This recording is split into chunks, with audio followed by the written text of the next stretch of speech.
சுவாமிமலை முருகனின் கதை தெரியுமா? தந்தைக்கே குருவான கதை. படைப்புத் தொழிலில் ஆணவம் முற்றியிருந்த பிரம்மா ஒருமுறை முருகப்பெருமானை சந்திக்க நேர்ந்தது. அப்போது பிரம்மாவிடம், படைப்புத் தொழில் செய்யும் உமக்கு ஓம் என்ற பிரணவ மந்திரத்தின் பொருள் தெரியுமா என்று முருகப்பெருமான் கேட்கிறார். இந்த கேள்விக்கு பிரம்மாவால் பதில் சொல்ல முடியவில்லை. பிரணவத்தின் பொருள் தெரியாமல் திகைத்தார். அவரை தலையில் குட்டி சிறையில் அடைத்தார் முருகப்பெருமான். ஈசனே நேரில் வந்து கேட்டுக்கொண்டதால் பிரம்மாவை அவர் விடுதலை செய்தார். பிறகு சிவபெருமான், பிரணவத்தின் பொருள் உனக்குத் தெரியுமா என்று முருகனிடம் கேட்டார்.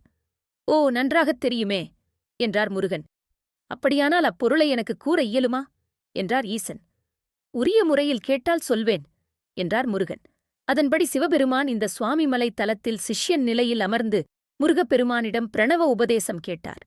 இவ்வாறு இறைவனான சிவபெருமானுக்கே முருகன் குருநாதனாக ஆனதால் அவரை சுவாமிநாதன் என்றும் பரமகுரு என்றும் தகப்பன் சாமி என்றும் போற்றுகிறோம்.